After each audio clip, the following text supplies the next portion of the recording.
I was 18 years old when I got married. I belonged to a very conservative family, a Baloch family, where good daughters never say no to their parents. My father wanted me to get married, and all I said was, if that makes you happy, I'll say yes. And of course, it was never a happy marriage.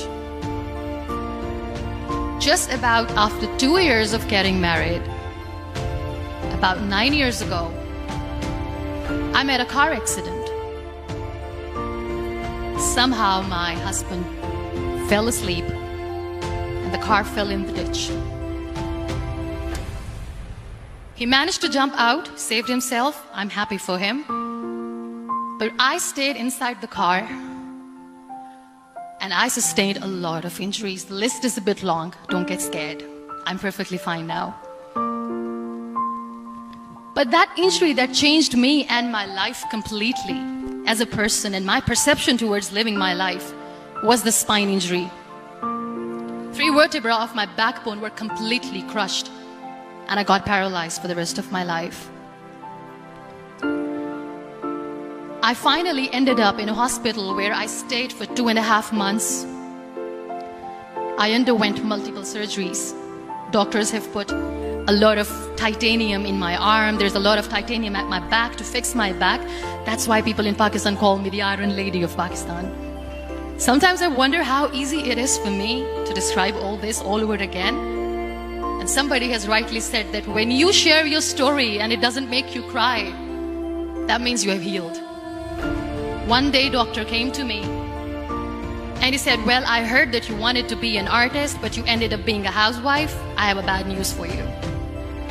You won't be able to paint again because your wrist and your arm are so deformed, you won't be able to hold a pen again. And I stayed quiet.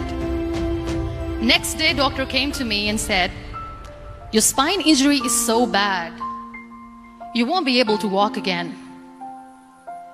Because of your spine injury and the fixation that you have in your back, you won't be able to give birth to a child again. That day, I was devastated. I still remember, I asked my mother, why me? And that is where I started to question my existence. Why am I even alive? What's the point of living?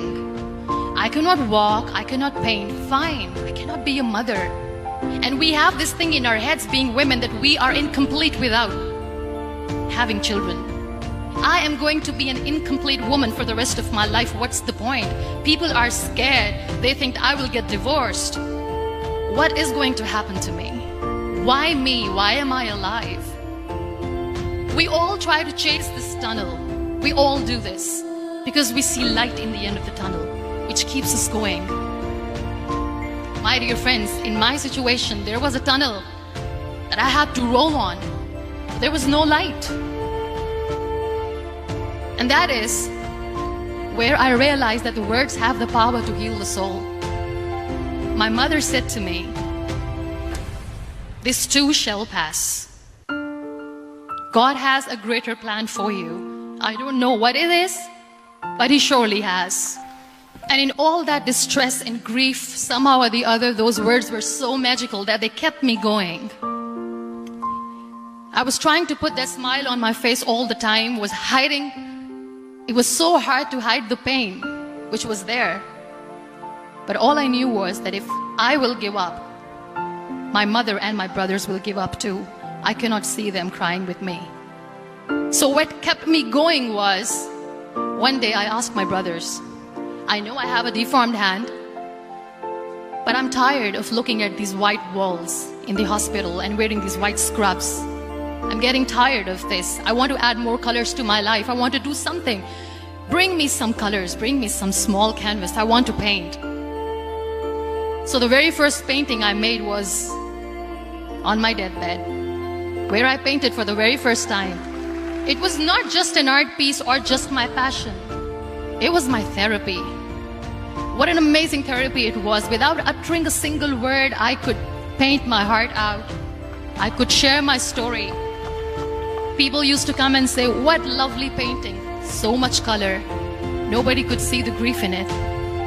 Only I could.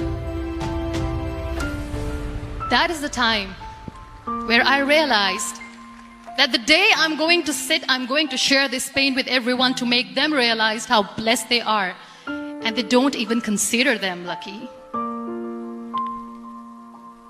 There are always turning points in your life.